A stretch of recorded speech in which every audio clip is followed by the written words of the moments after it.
À Athènes, Sarajevo ou Rio, beaucoup d'installations sportives ont été laissées à l'abandon après les Jeux Olympiques.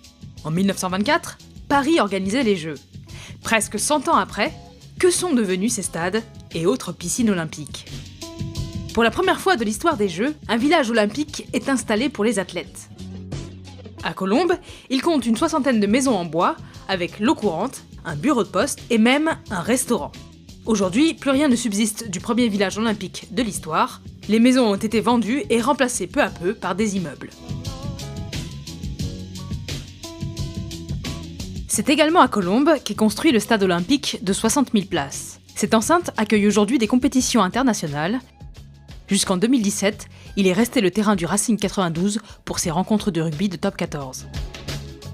Non loin du stade olympique, un bassin d'aviron est installé sur la Seine dans la ville voisine d'Argenteuil. Quelques années après les Jeux, le port de Gennevilliers voit le jour en face d'Argenteuil. Le paysage change. Depuis 1965, les sportifs du club d'aviron d'Argenteuil côtoient péniches et porte-conteneurs à l'entraînement. Dans la piscine des Tourelles, le nageur Johnny Weissmuller s'est illustré en devenant le premier homme sous la minute au 100 mètres nage libre. La piscine olympique existe toujours, mais elle a été renommée Georges Valeret en hommage à un jeune champion de natation français.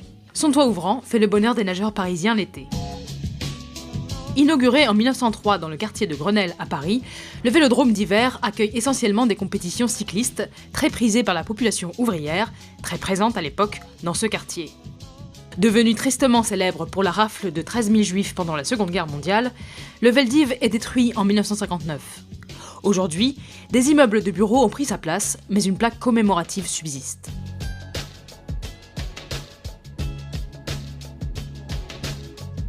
Et oui, il y avait de la pelote basque aux Jeux Olympiques. Les équipes de France et d'Espagne étaient les seules à participer, et la France a dû se contenter de la médaille d'argent dans toutes les épreuves. Aujourd'hui, le fronton est toujours debout. Il sert maintenant de terrain de jeu à un club de pelote de Boulogne et abrite parfois des fêtes basques. Presque 100 ans après ces Jeux, Paris est pressenti pour organiser ceux de 2024. Le comité olympique doit rendre sa décision finale le 13 septembre prochain.